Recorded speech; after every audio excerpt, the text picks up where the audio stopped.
ಎಲ್ರಿಗೂ ನಮಸ್ಕಾರ. ನಾನಿವತ್ತು ಬೆಂಡೆಕಾಯಿ ಸಾರು ಮಾಡಿ ತೋರಿಸ್ತಾ ಇದ್ದೀನಿ. ಬನ್ನಿ ಹೇಗೆ ಮಾಡೋದು ನೋಡೋಣ. ಮೊದಲನೇದಾಗಿ ಒಂದು 1/4 ಕಪ್ಪಷ್ಟು ತೊಗರಿಬೇಳೆ ತೊಗೊಂಡು ಕುಕ್ಕರಲ್ಲಿ ಹಾಕ್ತಾಯಿದ್ದೀನಿ. ಈ ರೀತಿ ಹಾಕ್ಕೊಂಡು ಚೆನ್ನಾಗಿ ನೀರಲ್ಲಿ ಹಾಕ್ಬಿಟ್ಟು ಚೆನ್ನಾಗಿ ತೊಳ್ಕೊತಾ ಇದ್ದೀನಿ. ಈ ರೀತಿ ತೊಳ್ಕೊಂಡಾದಮೇಲೆ ಅದಕ್ಕೆ ನಾನು 2 ಗ್ಲಾಸಷ್ಟು ನೀರನ್ನು ಸಹ ಸೇರಿಸ್ತಾ ಇದ್ದೀನಿ. ಈ ರೀತಿ ಸೇರಿಸ್ಕೊಂಡು ಅದಕ್ಕೆ ನಾನು 7-8 ಎಸಳು ಬೆಳ್ಳುಳ್ಳಿ ಸಿಪ್ಪೆ ಸಹ ಸುಲಿದಿದ್ದೆ, ಅದನ್ನು ಹಾಕ್ಕೋತಾ ಇದ್ದೀನಿ. ಹಾಗೆ ಒಂದು ಮೀಡಿಯಮ್ ಸೈಜ್ ಟೊಮೊಟೊ ಈ ರೀತಿ ಚಿಕ್ಕದಾಗಿ ಹಚ್ಕೊಂಡು ಹಾಕ್ಕೋತಾ ಇದ್ದೀನಿ. ಹಾಗೆ ಒಂದು ಈರುಳ್ಳಿನೂ ಸಹ ಸೇರಿಸ್ತಾ ಇದ್ದೀನಿ, ಈ ರೀತಿ ಚಿಕ್ಕದಾಗಿ ಕಟ್ ಮಾಡಿಕೊಂಡು. ಇದೇ ರೀತಿ ರುಚಿಗೆ ತಕ್ಕಷ್ಟು ಉಪ್ಪನ್ನು ಸಹ ಹಾಕ್ಕೋತಾ ಇದ್ದೀನಿ. ಹಾಗೆ 1 ಸ್ಪೂನಷ್ಟು ಅರಿಶಿಣದ ಪುಡಿನೂ ಸಹ ಸೇರಿಸ್ತಾ ಇದ್ದೀನಿ. 1 ಸ್ಪೂನಷ್ಟು ಜೀರಿಗೆನೂ ಸೇರಿಸ್ತಾ ಇದ್ದೀನಿ. ಈ ರೀತಿ ಸೇರಿಸ್ಕೊಂಡು ಚೆನ್ನಾಗಿ ಮಿಕ್ಸ್ ಮಾಡಿ ಕುಕ್ಕರ್ ಮುಚ್ಚಳ ಮುಚ್ಚಿಬಿಟ್ಟು 3 ವಿಜಲ್ ಕೂಗಿಸಿದ್ರೆ ಬೇಳೆ ಎಲ್ಲ ಚೆನ್ನಾಗಿ ಬೇಯುತ್ತೆ. ಈ ರೀತಿ ಕೂಗೋಕ್ಕೆ ಇಟ್ಟಿದ್ದೀನಿ.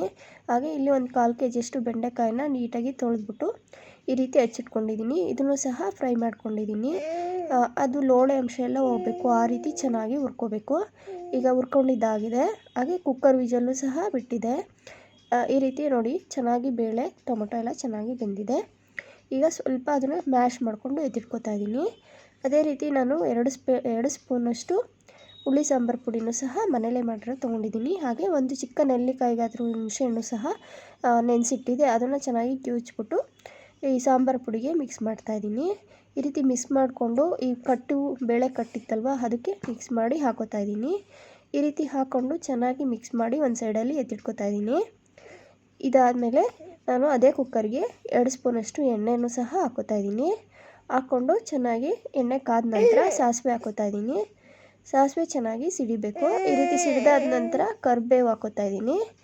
ಕರಿಬೇವು ಹಾಕ್ಕೊಂಡು ಅದೇ ರೀತಿ ಹುರಿದಿರೋ ಬೆಂಡೆಕಾಯಿನೂ ಸಹ ಹಾಕ್ಕೋತಾ ಇದ್ದೀನಿ. ಈ ಸಮಯದಲ್ಲಿ ಹಾಕ್ಕೊಂಡು ಚೆನ್ನಾಗಿ ಮಿಕ್ಸ್ ಮಾಡಿ, ಹಾಗೆ ಬೇಳೆ ಎಲ್ಲ ಬೇಯಿಸ್ಕೊಂಡಿದ್ನಲ್ಲ ಅದನ್ನು ಸಹ ಈ ಸಮಯದಲ್ಲಿ ಸೇರಿಸ್ತಾ ಇದ್ದೀನಿ. ಈ ರೀತಿ ಸೇರಿಸ್ಕೊಂಡು ಚೆನ್ನಾಗಿ ಮಿಕ್ಸ್ ಮಾಡಬೇಕು. ಹಾಗೆ ಒಂದು 2 ನಿಮಿಷಗಳ ಕಾಲ ಚೆನ್ನಾಗಿ ಕುದಿಬೇಕು. ಸಾಂಬಾರು ಕುದ್ದಷ್ಟು ಚೆನ್ನಾಗಿ ಟೇಸ್ಟ್ ಬರುತ್ತೆ. ಈ ಸಮಯದಲ್ಲಿ ನಿಮಗೆ ಉಪ್ಪು, ಹುಳಿ, ಖಾರ ಏನಾದರೂ ಕಡಿಮೆ ಇದ್ದರೆ ಹಾಕ್ಕೋಬೋದು. ಈ ರೀತಿ ಹಾಕ್ಕೊಂಡು ಚೆನ್ನಾಗಿ ಮಿಕ್ಸ್ ಮಾಡಿದ್ರೆ ಬೆಂಡೆಕಾಯಿ ಸಾಂಬಾರು ರೆಡಿಯಾಗುತ್ತೆ. ಇದನ್ನು ನಾವು ಮುದ್ದೆಗೆ, ಅನ್ನಕ್ಕೆ ತಿನ್ಕೋಬೋದು, ತುಂಬ ಚೆನ್ನಾಗಿರುತ್ತೆ. ಮಧ್ಯಾಹ್ನ ಊಟಕ್ಕೆ ಹಾಗೆ ರಾತ್ರಿ ಊಟಕ್ಕೆ ಮಾಡಿದ್ರೆ ತುಂಬ ಚೆನ್ನಾಗಿರುತ್ತೆ. ಹಾಗೆ ಈ ವಿಡಿಯೋ ಯಾರೆಲ್ಲ ನೋಡ್ತಾ ಇದ್ದೀರಾ ಅವರೆಲ್ಲರಿಗೂ ಧನ್ಯವಾದಗಳು. ಹಾಗೆ ಸಬ್ಸ್ಕ್ರೈಬ್ ಮಾಡ್ಕೊಳ್ಳಿ. Thank you all.